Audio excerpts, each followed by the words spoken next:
உலகத் தமிழர்களுக்கு சங்க தமிழனின் அன்பு வணக்கங்கள். திராவிட சூழ்ச்சிகள் தொடரில் கடந்த பதிவில் திரைக்கவர்ச்சியை அரசியலுக்கு பயன்படுத்தும் யுத்தியை தமிழ்நாட்டில் முதலாக கொண்டு வந்ததே திராவிட முன்னேற்ற கழகம் தான் அப்படின்னும், தமிழ் சினிமாவில் இருக்கிற பிற மொழி நடிகர்கள் யார் யார் அப்படிங்கிறத பற்றி பார்த்தோம். அந்த பதிவில் அஜித், கமல், மாதவன், அரவிந்தசாமி, மணிரத்னம், பாலச்சந்தர் போன்றவங்களை பற்றி நான் பேசலை. நிறைய பேர் கீழே கருத்துரை பெட்டியில் ஏன் அவங்கள பற்றிலாம் பேசலை அப்படின்னு கேட்டிருந்தாங்க. இவங்க யாருமே திராவிடர்கள் கிடையாது, இவங்க எல்லோருமே ஆரியர்கள். எனவே அவங்கள பற்றி ஆரிய திருட்டு தொடரில் பேசலாம். இந்த பதிவில் திமுகவின் வளர்ச்சிக்காக பாடுபட்ட எம்ஜிஆர் எதனால அதிமுக அப்படிங்கிற கட்சியை தொடங்கினாரு அப்படிங்கிறத பற்றியும், ரஜினிகாந்த் உட்பட பலர் எம்ஜிஆரின் ஆட்சியை கொடுப்பேன்னு சொல்றாங்களே, உண்மையிலேயே எம்ஜிஆரின் ஆட்சி பொற்கால ஆட்சியா இருந்ததா அப்படிங்கிறத பற்றியும், எம்ஜிஆர் தனி கட்சி ஆரம்பிச்ச உடனே அவர் ஒரு மலையாளி அப்படின்னு சொல்லி இனவாதம் பேசினாரே கருணாநிதி, அதை பற்றியும் விரிவாக பார்க்க போறோம். தமிழகத்தை பற்றியும் தமிழர் வரலாற்றை பற்றியும் எந்தவித புரிதலுமே இல்லாத பிற மொழியாளர்கள் ஆட்சி செய்தால் தமிழகம் எப்படி இருக்கும் அப்படிங்கிறதுக்கு எம்ஜிஆரோட ஆட்சி தான் மிகச்சிறந்த உதாரணம்.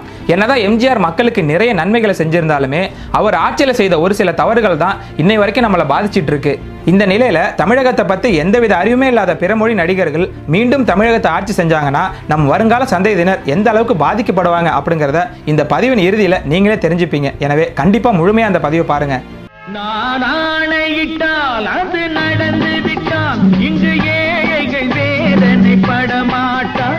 கடந்த பதிவில் ஏற்கனவே திராவிடர் கழகத்திலிருந்து பிரிஞ்சு திராவிட முன்னேற்ற கழகம் எப்படி உருவானது, அதன் பிறகு 18 ஆண்டுகள் கழித்து இந்திய எதிர்ப்பையும் எம்ஜிஆர் துப்பாக்கியால் சுடப்பட்ட அனுதாபத்தையும் பயன்படுத்தி 1967 எப்படி முதல்ல ஆட்சியை கைப்பற்றியது அப்படின்னு பார்த்தோம். இப்படி தமிழ்நாட்டின் முதல்வரா மார்ச் 6, 1967 பதவியேற்றாரு CN அண்ணாதுரை. ஆனால் வெறும் 2 வருஷத்துல, அதாவது பிப்ரவரி 3, 1969 அவர் இறந்து போறாரு. அதிக அளவு புகையிலை போடும் பழக்கத்தால புற்றுநோயால் இறந்து போனாரு அண்ணாதுரை. அவரின் மறைவுக்கு பிறகு திமுகவின் தலைமை பொறுப்பை ஏற்பதில் 2 பேருக்கு கடும் போட்டி நிலவியது. ஒன்று VR நெடுஞ்செழியன், இன்னொன்று மு கருணாநிதி. ஆனால் அண்ணாதுரையின் அமைச்சரவையில் கருணாநிதியை விட அதிக செல்வாக்கோடு இருந்தது நெடுஞ்செழியன் தான்.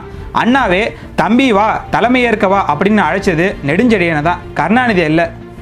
இப்படி அண்ணா இறந்த பிறகு 2 பேருமே திமுகவின் தலைமைக்கு போட்டி போட எம்ஜிஆர் அப்போ கலைஞரை ஆதரிப்பதா சொன்னார். இதனால நெடுஞ்செழியன் ஓரம் கட்டப்பட்டு கருணாநிதி திமுகவின் தலைவரானார். உண்மையிலேயே அப்போ திமுகவில் 2 பேருக்குமே நிறைய ஆதரவு இருந்தது. இந்த நிலையில எம்ஜிஆரின் ஆதரவு யாருக்கு இருக்கோ அவங்க தான் திமுகவின் தலைவராகிற நிலைமை தான் அன்னைக்கு இருந்தது. அன்னைக்கு மட்டும் எம்ஜிஆர் நெடுஞ்செழியனை ஆதரிச்சிருந்தா திமுக கருணாநிதியின் குடும்ப சொத்தா மாறி இருக்காது. ஏனோ தெரியல, தமிழனான நெடுஞ்செழியனை ஆதரிக்காம தெலுங்கரான கருணாநிதி ஆதரிச்சாரு மலையாளியான எம்ஜிஆர்.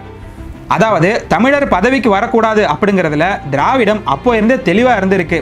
இப்படி எம்ஜிஆர் மட்டும் இல்லாம ஈவேராவும் கருணாநிதியை தான் ஆதரிச்சாரு. ஏன்னா அவருக்கு தான் தமிழர்களே பிடிக்காதே. இப்படி எம்ஜிஆரின் ஆதரவால திமுகவின் தலைவராகவும் தமிழக முதல்வராகவும் ஆன கருணாநிதிக்கும் எம்ஜிஆருக்கும் இடையே நாளாக விரிசல் விழுது. தனக்கு போதுமான அங்கீகாரம் கிடைக்கல அப்படின்னு எம்ஜிஆர் தன்னோட ஆதரவாளர்கள்கிட்ட புழுங்க, இதுக்கு மேல முக்கியத்துவம்னா முதல்வர் பதவி தான் கொடுக்கணும்னு கருணாநிதி ஆதரவாளர்கள் கொதிக்க 2 தரப்புக்கும் விரிசல் விழுது. இப்படி கட்சியில எம்ஜிஆரின் செயல்பாடுகள் அதிகமாகிறத பார்த்த கருணாநிதி எம்ஜிஆரை ஓரம் கட்ட தன்னோட மகனான மூகா முத்துவை எம்ஜிஆர் போலவே நடிக்க வைக்கிறாரு. எம்ஜிஆர் நடிப்பது போலவே கதைகள், அவரை போலவே உடை, நடனம், இப்படி எம்ஜிஆருக்கு மாற்றா தன்னோட மகனை கொண்டு வர நினைச்சாரு கருணாநிதி. இப்படி தனக்கு எதிராக வேலைகள் செய்யறாரு அப்படின்னு கலைஞர் மேல ஒரு வெறுப்பு ஏற்பட இந்த நிலையில தான் திமுக மேல எதிர்க்கட்சிகள் ஊழல் குற்றச்சாட்டுகளை வைக்கிறாங்க. இந்த சந்தர்ப்பத்தை பயன்படுத்திக்கிட்ட எம்ஜிஆர் திமுகவில் உள்ள எல்லோருமே தனது சொத்து கணக்கை வெளியிட வேண்டும் அப்படின்னு ஒரு பொதுக்கூட்டத்தில் பேசினாரு. இது அவரு கருணாநிதியை மனசுல வச்சுதான் கேட்டாரு. உடனே கருணாநிதியும் சொத்து கணக்கு கேட்க எம்ஜிஆர் யார் அப்படிங்கிற ரீதியில பதில் சொல்ல எம்ஜிஆருக்கு பயங்கர கோபம் வந்தது. என்னைய பார்த்தா யாருன்னு கேட்டீங்க, திமுகவை மூளை முடுக்கெல்லாம் கொண்டு போக எவ்வளவு பாடுபட்டிருப்பேன், நீங்க முதல்வராகவே நான் தான் காரணம், இப்படியெல்லாம் எம்ஜிஆர் பேச எம்ஜிஆரை திமுகவில் இருந்து நீக்கணும் அப்படின்னு கருணாநிதி ஆதரவாளர்கள் குரல் எழுப்ப ஆரம்பிக்கிறாங்க. இந்த நிலையில கலைஞரை ஆதரிச்சு தன்னை தலைவராக விடாம தடுத்த எம்ஜிஆரையும் கருணாநிதியும் ஒரே நேரத்தில் பழிவாங்க இதுதான் சரியான சமயம் அப்படின்னு நினைச்ச நெடுஞ்செழியன் எம்ஜிஆரை கட்சியில இருந்து நீக்கிட்டோன்னு பத்திரிகைகளுக்கு செய்தியை கொடுத்துட்டு அதன் பிறகுதான் கருணாநிதி கிட்டே போய் சொன்னாரு. அதன் பிறகு அது மிகப்பெரிய பிரச்சனையானது. ஆனா எம்ஜிஆரோ இதுதான் சமயம், நாமாவே வெளியே வந்திருந்தோம்னா துரோகம்னு சொல்லியிருப்பாங்க, இப்ப அவங்களே கட்சியை விட்டு நீக்கிட்டாங்கன்னு உள்ளுக்குள்ள மகிழ்ந்தாரு எம்ஜிஆர். இது மட்டும் இல்லாம மக்களின் அனுதாபத்தை பெற தான் வஞ்சிக்கப்பட்டது போல ஒரு தோற்றத்தை ஏற்படுத்தி பின்னர் அண்ணா திராவிட முன்னேற்ற கழகத்தை ஆரம்பிச்சாரு எம்ஜிஆர். அந்த நேரத்துல உலகம் சுற்றும் வாலிபன் படத்தை மிகப்பெரிய பொருட்செலவுல எடுத்துட்டு இருந்தாரு எம்ஜிஆர். எப்படி நாடோடி மன்னன் படத்தின் மூலம் திமுகவை பட்டி தொட்டியெல்லாம் கொண்டு போனாரோ அதே போல உலகம் சுற்றும் வாலிபன் படத்தின் மூலம் அதிமுகவை எடுத்துட்டு போலான்னு நினைச்சாரு எம்ஜிஆர். ஆனா அந்த படத்தை வெளியிட விடாம பல வகைகளில் அழுத்தம் கொடுத்தது திமுக அரசு. ஆனாலும் உலகம் சுற்றும் வாலிபன் படம் வெளியாகி பிரம்மாண்ட வெற்றியை பெற்றது. அதன் மூலம் அதிமுகவும் மிகப்பெரிய கட்சியா உருவானது. இப்படி வளர்ந்து வரும் எம்ஜிஆரின் புகழை கெடுக்க என்ன செய்யலாம் அப்படின்னு யோசிச்சாரு கருணாநிதி. அதுக்கு அவர் கையில எடுத்த ஆயுதம் தான் இனவாதம். எம்ஜிஆர் மலையாளி ஆயிற்று, ஒரு மலையாளியை தமிழ்நாட்டை ஆள விடலாமா, இந்தியாவுக்குள் 2 கேரளாக்களை அனுமதிக்க முடியாது, இன உணர்வுள்ள தமிழர்களே சிந்திப்பீர்கள்னு கருணாநிதி பேச அது தமிழர்கள் மத்தியில சிரிப்பை வரவழைத்தது. எம்ஜிஆர் சுடப்பட்டப்போ அவரோட புகைப்படத்தை தேர்தல் பிரச்சாரங்களில் பயன்படுத்தி அனுதாப ஓட்டை பெற்ற போதோ இல்ல அண்ணாவின் மறைவிற்கு பிறகு திமுகவின் தலைவராகிறதுக்காக எம்ஜிஆரின் ஆதரவை பெற்ற போதோ அவர் மலையாளின்னு தெரியலையா அப்படின்னு தமிழர்களே கருணாநிதியை பார்த்து கேள்வி கேட்டாங்க. பாரத கண்ணனோ வாரி கொடுத்ததின் காரணமாக கைதான் சிவந்தது, எங்கள் திராவிட கண்ணனோ வாரி கொடுத்ததில் தீந்தமிழ் மேனி முழுவதும் சிவந்தது அப்படின்னு எம்ஜிஆரை பாராட்டி கவிதை எழுதிய போது அவர் தீந்தமிழ் மேனியா தெரிஞ்சாரு. ஆனா தனி கட்சி ஆரம்பிச்ச பிறகு அவர் மலையாளியா தெரிகிறாரா? திராவிடம்னாலே தமிழ், தெலுங்கு, மலையாளம், கன்னடம் போன்றவங்களை உள்ளடக்கியதுதானே அப்படின்னு அப்பாவி தமிழனே எம்ஜிஆருக்கு ஆதரவா பேச இதுவே எம்ஜிஆருக்கு ஆதரவான ஒரு அலையை ஏற்படுத்தியது. 1972 கட்சி ஆரம்பிச்ச எம்ஜிஆர் அடுத்த 5 ஆண்டுல, அதாவது 1977 ஆட்சி கட்டிலுக்கு வர்றாரு. அதன் பிறகு 1987 அவர் இறந்து போற வரைக்குமே திமுகவால் ஆட்சியை பிடிக்க முடியல. இப்படி வெளிப்படையாக இனவாதம் பேசினாரு அன்றைய திமுகவின் தலைவராக இருந்த கருணாநிதி. ஆனா இன்னைக்கு தமிழ் தேசியவாதிகள் தமிழ்நாட்டை தமிழர் தான் ஆளணும் அப்படின்னு பேசினா இனவாதம் பேசுறாங்கன்னு சொல்றாங்க இதே திமுகவினர். தமிழ்நாட்டை தமிழர்கள் தான் ஆளணும்னு தமிழர்கள் சொன்னா அது இனவாதம், அதுவே திராவிட கட்சியின் தலைவர் சொன்னா அது என்ன வாதம்னு தெரியல. முடிஞ்சா ஏதாவது உடன்பிறப்புகள் இதுக்கு பதில் சொல்லட்டும். அன்னைக்கு கருணாநிதி சொன்னது சரின்னா இன்னைக்கு தமிழ் தேசியவாதிகள் சொல்றதும் சரிதான். திரைப்படங்கள் மூலம் அரசியல் கருத்துக்களை பேசி அதன் மூலம் ஆட்சியை பிடிக்க முடியும் அப்படிங்கிற எண்ணத்தை முதல்ல விதைச்சதே எம்ஜிஆர் தான். இந்தியாவிலேயே அவருக்கு தான் முதலா ரசிகர் மன்றமும் ஆரம்பிக்கப்பட்டது. 1940 அவருக்கு ரசிகர் மன்றம் ஆரம்பிக்கப்பட்டது. என்னதான் அவர் திரைப்படத்தில் நல்ல கருத்துக்களை பேசியிருந்தாலுமே அது மட்டுமே தலைவனாகும் தகுதி கிடையாது. இது எம்ஜிஆரோட ஆட்சியில் அப்பட்டமா தெரிஞ்சது. உண்மையிலேயே எம்ஜிஆரோட முதல் 3 ஆண்டு கால ஆட்சிகள் ரொம்பவே சிறப்பாக தான் இருந்துச்சு.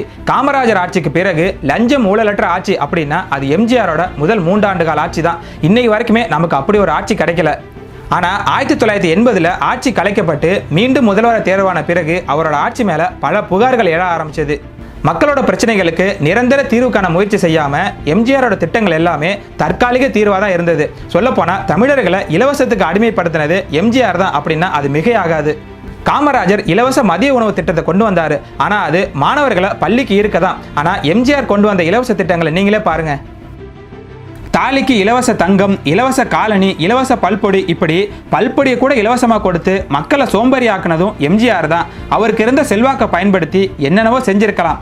குறிப்பா தமிழர்களோட தண்ணீர் பிரச்சனையை தீர்த்திருக்கலாம், தமிழை ஆட்சி மொழியை அறிவிச்சிருக்கலாம், இப்படி பல செஞ்சிருக்கலாம். ஆனா அவரோ வெறும் லாரிகளில் தண்ணீரை கொண்டு போய் கொடுப்பதோட நிறுத்திட்டாரு.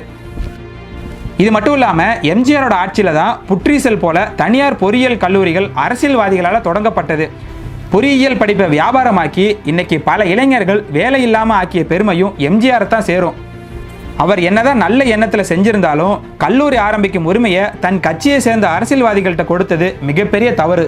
அதே போல 1980க்கு பிறகு தன்னோட கட்சிக்காரர்கள் செய்யும் லஞ்ச ஊழல்களை பெருசா கண்டுக்காம விட்டாரு எம்ஜிஆர். இது மட்டும் இல்லாம காமராஜரோட மதிய உணவு திட்டத்தை கொஞ்சம் மாத்தி முதலமைச்சர் குழந்தைகள் சத்துணவு திட்டம் அப்படின்னு கொண்டு வந்தாரு. இந்த பேரை கேட்ட உடனே திமுகவை சேர்ந்த பேச்சாளர்கள் எம்ஜிஆரை கேவலப்படுத்துவதா நினைச்சு ஒட்டுமொத்த தமிழக தாய்மார்களையுமே கேவலப்படுத்தினாங்க. இன்னைய வரைக்கும் திமுக பேச்சாளர்கள் கிட்ட நாகரிகத்தை எதிர்பார்க்க முடியாது அப்படிங்கிறது உண்மைதான். இது மட்டும் இல்லாம எம்ஜிஆரோட ஆட்சியில தான் அவர் கூட நடிச்ச பலரும் அரசியலுக்கு கொண்டு வரப்பட்டு எம்எல்ஏ ஆக்கப்பட்டாங்க. ஏன் கன்னடத்து பைங்கிலியான சரோஜா தேவி அரசியலுக்கு கூப்பிட்டாரு எம்ஜிஆர். ஆனா அவங்க வர மறுத்துட்டாங்க. ஒருவேளை அவங்களும் அரசியலுக்கு வந்திருந்தாங்கன்னா தமிழகம் இன்னைக்கு ரொம்ப சிறப்பா இருந்திருக்கும். பெண்களுக்கு இலவச லிப்ஸ்டிக், மேக்கப் கிட் உட்பட எல்லாமே இலவசமா கிடைச்சிருக்கும்.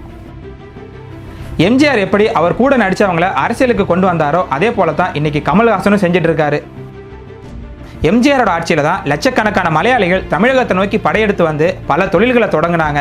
மலையாளியா இருந்து அதிமுகவினர் உறுப்பினராட்ட இருந்தா மட்டும் போதும், அவங்களுக்கு தமிழக காவல்துறையில கூட இடம் கிடைச்சது. இப்படி உள்ள வந்த மலையாளிகள் பின் நாட்கள்ல தமிழக காவல்துறையின் உயர் அதிகாரிகளாகி தமிழர்களுக்கு எதிராக செயல்பட்டதுதான் வேதனை. பின் நாட்கள்ல ஜெயலலிதாவின் ஆட்சியின் போது முல்லை பெரியார் பிரச்சனையில மலையாளிகள் போராட மலையாள போலீசார் அனுமதி கொடுத்தாங்க. ஆனா தமிழக காவல்துறையோ தமிழர்களை போராட விடாம அடிச்சு துவைச்சாங்க. இதை பார்த்த ஒரு மலையாள காவல் அதிகாரி, நமக்கு ஒன்றும் பிரச்சனை இல்ல, தமிழ்நாடு போலீஸிலே ஹைரேங்கு போஸ்டிலே நம்மோட ஆட்களே பாண்டிகளை சவட்டி களையினது அப்படின்னு உற்சாகமா பேட்டி கொடுத்தது பத்திரிகைகளை செய்தியா வெளிவந்தது. இதற்கான விதையை போட்டது எம்ஜிஆர் தான். இதே போல தமிழகத்தின் பல தொழில்களில் மலையாளிகளின் ஆதிக்கம் அதிகமானதும் அவரோட ஆட்சியின் போது தான். அதற்கு முன்பே மலையாளிகள் தமிழகத்தில் குடியேறினாங்க. அதை எதிர்த்து 1972 மலையாள எதிர்ப்பு இயக்கம்னு ஒன்று ஆரம்பிச்சாரு ஈவேரா. ஏன்னா தெலுங்கர்களுக்கு போட்டியா மலையாளிகள் வந்துடக்கூடாதுல, அதனால தான். ஆனா ஈவேரா இப்படி ஆரம்பிச்ச உடனே ஓடோடி போன எம்ஜிஆர் அவரை பார்த்து அந்த இயக்கத்தை கைவிட சொன்னாரு. இதனால அந்த இயக்கத்தையும் கைவிட்டாரு ஈவேரா. தர்மபுரியில கந்துவட்டி கொடுமை, இரட்டை குவளை முறையை எதிர்த்து போராடிய பாலன், கண்மணி, அன்பு, சரவணன், தனபால் உட்பட 22 பேர் சுட்டுக் கொல்லப்பட்டதும் எம்ஜிஆரோட பொற்கால ஆட்சியில தான்.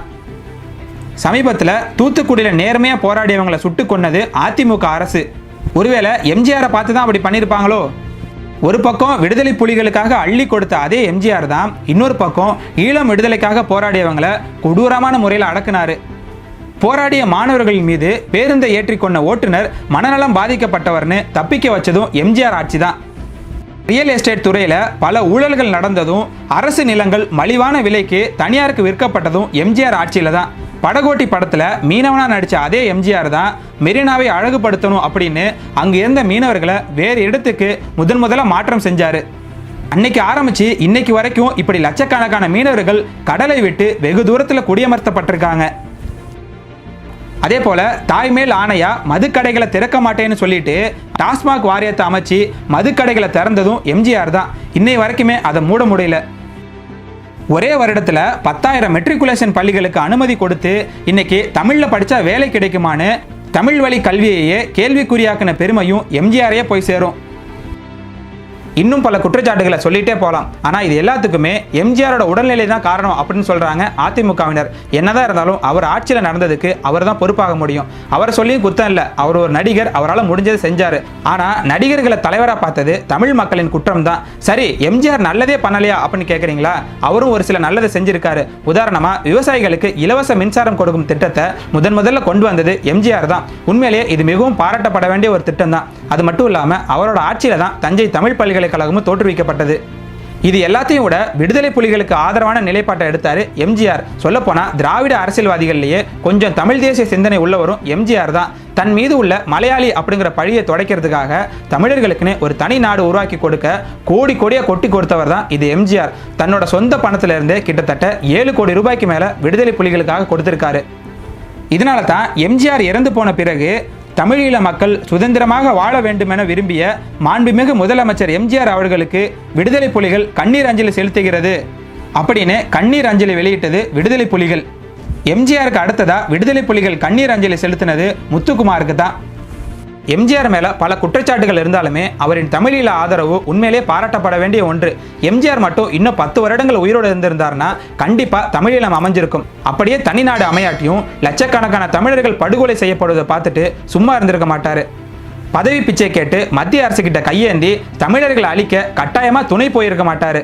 என்ன நண்பா, எம்ஜிஆரை பத்தி மட்டுமே பேசுறியே, அப்ப கருணாநிதி எந்தவித துரோகமும் பண்ணலையா அப்படின்னு கேட்குறீங்களா? அவர் பண்ண துரோகத்தெல்லாம் ஒரே பதிவில் சொல்ல முடியாது. ஏன்னா தமிழர்களுக்கு கருணாநிதி அவ்வளவு துரோகங்கள் செஞ்சிருக்காரு. அவர் செஞ்ச அனைத்து துரோகங்களை பற்றியும் ஒவ்வொன்றா விரிவாக வரும் பதிவுகளை பார்க்கலாம். எனவே தொடர்ந்து சங்கத்தமிழன் டிவியோடு இணைந்திருங்கள். நன்றி, வணக்கம்.